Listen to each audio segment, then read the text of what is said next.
morning, Craft Dickens. So a little bit of a different angle today. I've not done a video for ages. There was me on the 1st of the month doing my new year thank yous, and these are my plans for this year, and I'm going to get more regular posting videos. And here I am, what, 18 days later, kind of going, I haven't posted a video. There are good reasons, I promise. You have me while I'm doing the washing up. And, you know, kiddos are entertained elsewhere. I am trying to catch up. Everything has kind of fallen away in the last 2 weeks. So much going on. Getting used to new routines and trying to sort things.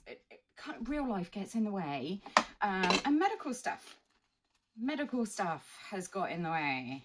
So for those of you who don't know, I got referred to a specialist and had an appointment with them just before Christmas, and then I had a bunch of blood tests, and I got my official diagnosis yesterday. I need to speak to my GP to get medication changed and get other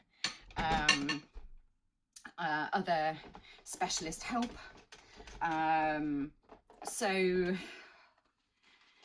concentrating on that and trying to balance, you know, my energy and pain levels against what I want to do.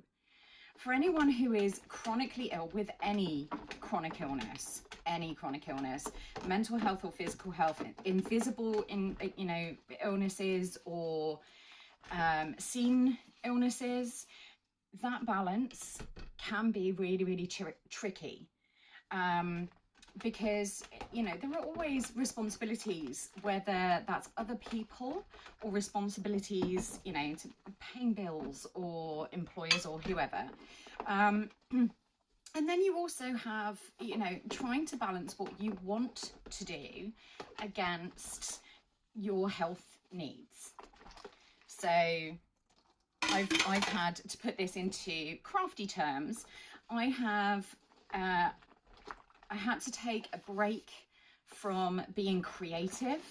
I didn't do any fiber art at all for 6 days, and my mental health really suffered. It really suffered. But I didn't have the energy or the strength to be able to do it. And sometimes there's a trade-off, there's a balance that you have to get. And it's not as simple as just getting more sleep or eating differently or anything else like that. Sometimes there is no rhyme or reason, and stress makes it worse. So with the new diagnosis comes a lot of changes that need to be made to make my life and the lives of my family and friends easier. And I'm looking into those things. But I had change sensation in my foot, and I couldn't sleep the other night, and I got back to being creative. So although I didn't sleep until nearly 5 o'clock in the morning, I did get some creativity done. Again, trade-off. Yeah, sometimes it's not an ideal trade-off, I'm not gonna lie. So yeah, there's a lot of adjustments going on for all of us, not just me. You know, my family are affected by these changes too. But we have talked about, you know, getting more time to do this, because I love the interaction. I love you all. I really am serious. I do want to build up this channel, and I want to reach people. You know, it doesn't matter who you are, you know, whether you're physically or emotionally struggling or not. You know, creativity is my passion, and I think everyone should be creative in some way or another. And I do want to reach people, and I want that interaction, you know, so that when I go live, I can talk to you all. and get to know you and build a community. That's really important to me, because I know that the communities I've found through other channels have been invaluable, especially on bad days. You know, having that interaction and seeing familiar names on live chat, you know, it's really, really important. So what does all of this mean? Well, there's going to be some transition. There's going to be some changes to how I have to operate. So there are going to be weird videos from different locations, whether that's in the car or, you know, in the kitchen while I do some washing up, to try and maximize my spoon usage. For those of you who don't know spoon theory, Google it. A lady called Christine, who has lupus, came up with it as a way of expressing energy levels, physical and emotional energy levels. It's a really useful way of explaining it to someone who doesn't experience that or doesn't realize they experience that. So I spent time with someone recently, and we went through spoon theory. It's not something she had heard of, but it really helped her understand kind of where my health was at, and also gave her insight into her own, I think. So yeah, spoon theory is well worth a look. And I think everyone has spoons. Everyone has energy, a maximum energy level for the day when they get up. This isn't limited to people with disabilities or illnesses or depression. It's I think everyone has that. Some people have endless spoons to spend on their day. Other people, you know, if you haven't slept well, you've got less spoons. So yeah, so I am learning to distribute my spoons. Although I've been feeling unwell, and I've been dealing with these symptoms for these additional symptoms, I should say, for a year. It's really difficult to know how to manage that until you have a diagnosis, until you have a name for it. And once you have a name for it, you can then follow the advice and, you know, try to help yourself as much as possible, pace yourself. You know, one of the amazing tips is limit stress. That's not that easy, is it? That's not that easy. We all have stress that is really difficult to deal with. It comes along, and you just have to march through it. So how do you limit your stress?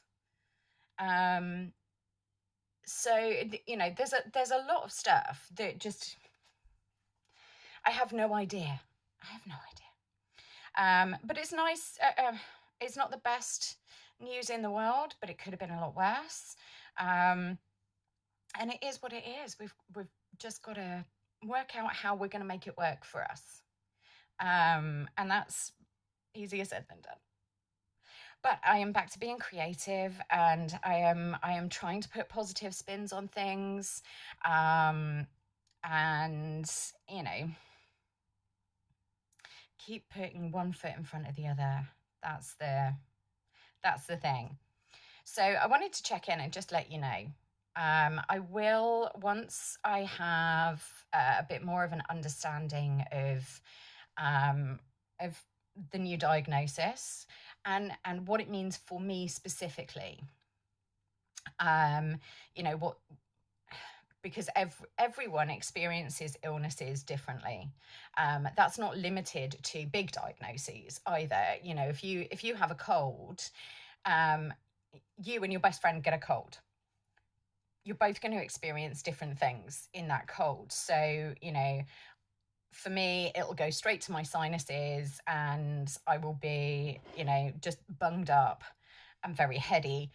My best friends may well get kind of that wheezy compression in the chest, and it'll be chest related rather than nose related.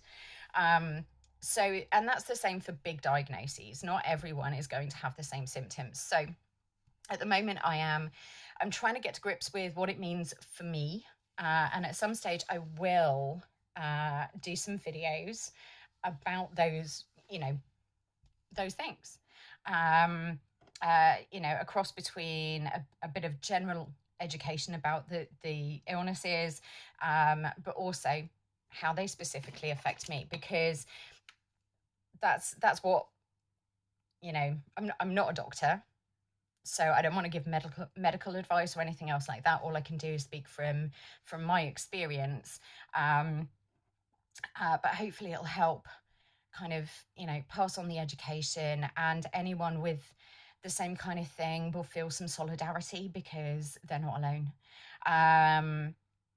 So yeah, fingers crossed that's what it is. I'll do some more videos on that. I am trying. I'm trying at the moment to set up a 2-camera system, so my laptop and maybe my phone, so that I can talk to you, but also you can see what I'm making. Hopefully that will. I'm not sure how good that's going to be, so I'm going to need to do some testing. I'm also trying to do some research on software, editing software, just to make my videos look nicer. But it's fitting that around my responsibilities and my energy, which is pretty low at the moment. You can probably tell from the bags under my eyes. I'm not sleeping well, and I'm just exhausted all of the time. It sucks. But I will get used to it. I'll find my mode. I will. But I thought I'd do a check-in. What are you working on at the moment? Leave me a comment and tell me what you're working on at the moment. Doesn't matter what medium it is. What creativity are you using at the moment? Where's your creative outlet? If you're hosting or co-hosting on YouTube, that is creativity. Let me know about it. If you're making something with woodwork or metalwork or leatherwork or, macrame, beads, whatever it is, let me know what you're working on, because I want to know. I want to know. Yeah, while we're at that, hit like. Yeah, it's down here somewhere. There's a button that says with a thumbs up. Poke that for me. Just poke the thumb. It lets me know that it's been seen and people like the content, but also helps the algorithm. Like, subscribe, hit the bell, because that bumps me up. For people who have done similar search terms as you, and for people who also watch similar videos to you, bumps it up their algorithm, and gets me seen by other people. And that is the biggest thing that you can do to help. So please, every now and again, I am going to mention that. I know it's annoying. I don't want to get grifty with it, but it really does. It really does help. Yeah, that's the big thing to help me out. Anyway, for now, because I'm now just waffling, because I've missed you. I've missed being here and doing this, and I am being called from the other room. So thank you very much for being here. You are really appreciated. Hit those buttons on the way out, and I'll